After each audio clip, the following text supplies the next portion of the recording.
Welcome back to another episode of Med Nuggets. Today we are going to tackle a question that has puzzled humanity for decades. Why is there no cure for cancer? Cancer affects millions of lives worldwide, and despite significant progress in cancer research, a definitive cure has remained elusive. Many people believe that there is a cure for cancer, but it is being concealed by big pharmaceutical companies to line their pockets. But the worldwide cancer research has addressed this criticism and explained why this would not be beneficial for everyone. First, it is unlikely that there will ever be a cure for cancer, which we will be explaining in our podcast today. And secondly, it wouldn't actually be profitable for big pharmaceutical companies to hide the cure. This is because they invest vast amounts of money for drug testing. If they did find a cure for cancer, the company would want to claim their money back. And also, it is very unlikely a secret so large would be kept a secret for that long. There are a huge number of people involved in the research and manufacturing of these drugs, and since cancer affects nearly everyone on a personal level, it's very unlikely that all of these people would be willing to keep the cure a secret. Absolutely. So, in order to understand why there's still no cure for cancer, first we need to understand what is cancer, right? So, cancer is something that happens when abnormal cells grow in an abnormal and uncontrolled way, right? So, when cells start to grow this way, we call it a tumor.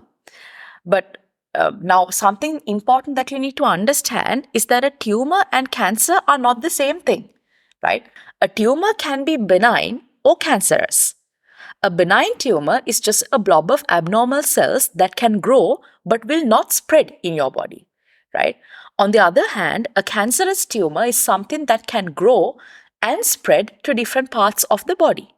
And this is why it's hard to treat cancer, right?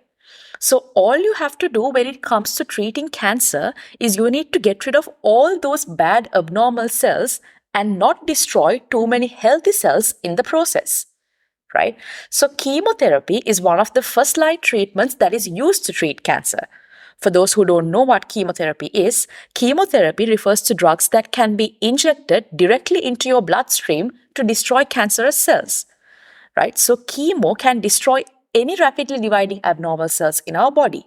But the issue is it gets to some healthy rapidly dividing cells too in the process, like your hair, your skin, your nails and stuff like that, right? So you must have noticed whenever you cut your hair or your skin or your nails, right, it grows back so fast, right? This is because they are all rapidly dividing cells. So the issue with chemo is it can't distinguish the rapidly dividing cells, the rapidly dividing cancer cells from these rapidly dividing healthy cells, right? So it destroys these cells along the way, causing things like hair loss, skin rashes, and loss of nails or brittle nails, right?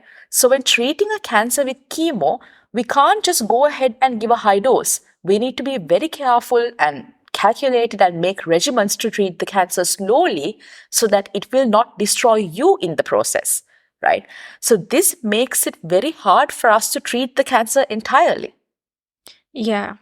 So, cancer is basically a complex disease. It is not just one disease. Yeah. Instead, it's an umbrella term for more than 200 distinct diseases that is characterized by the uncontrolled growth and spread of abnormal cells. So, it is like the word fruit, right? Fruit, it is a general term that we use to cover many different kinds like apples, mangoes, pineapple, and all that stuff. Likewise, cancer is a catch-all word for more than 200 types like cancers of the brain, bladder, breast, kidneys, stuff like that. And each type of cancer is unique. They all look and behave differently. This is because cancer cells, they arise from our own cells, right? So each cancer can be as different and diverse as people are. Yeah. Therefore, finding a universal cure is incredibly difficult. And the other thing is every cancer is caused by a different set of mutations.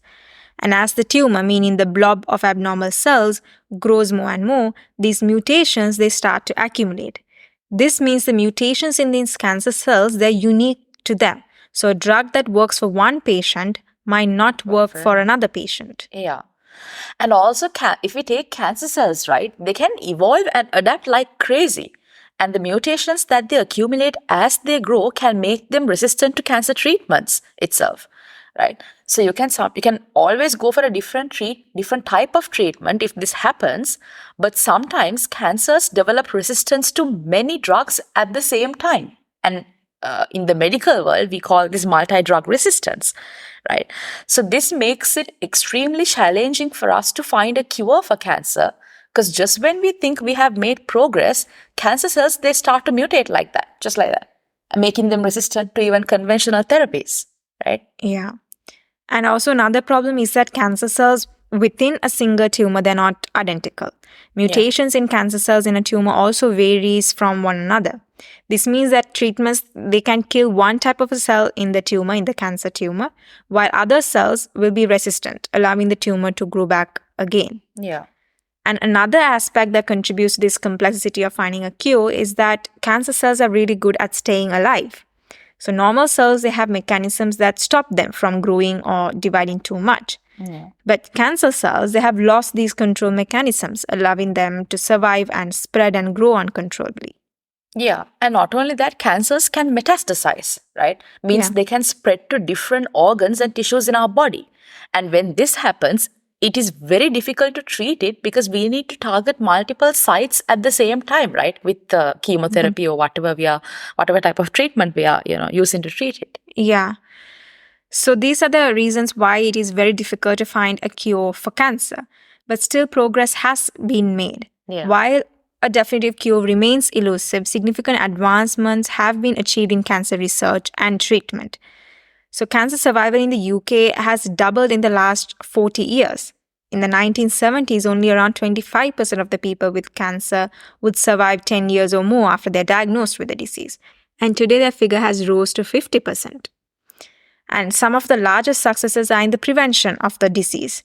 The education system has been of tremendous help by informing the general public about the ways we can lower our chances of getting cancer. Things like highlighting the dangers of smoking, UV radiation, and obesity. And also improved screening methods have led to the early detection of the cancer at an early stage. Yeah. And this increases the chances of successful treatment. And also there are therapies like surgery, radiation, chemotherapy, immunotherapy, and targeted therapies have also been developed and have shown success in many cases. But we must remember that these treatments are not effective for all cancer types. They can be used to treat only certain types of cancers. Yeah. And even though we have many new drugs and types of treatment, there is still much work to be done when it comes to treating cancer and also finding a cure for this disease. Cancer research needs a lot of funding and collaboration between scientists, medical professionals, and continued public support. Yeah, so even though we don't have a cure for cancer yet, it's important for us to remember that progress is being made, right? So this journey to finding a cure for cancer is filled with a lot of challenges, but with each discovery we make, right, we move closer to that ultimate goal of curing cancer, right, fighting cancer. So yeah, we hope this episode sheds some light on why there's no cure for cancer and the complex nature of the disease. So if you have any questions or topics you would like us to explore in our future episodes, then please reach out to us. Thank you for joining us today on Med Nuggets and have a nice day. Thank you. Bye-bye.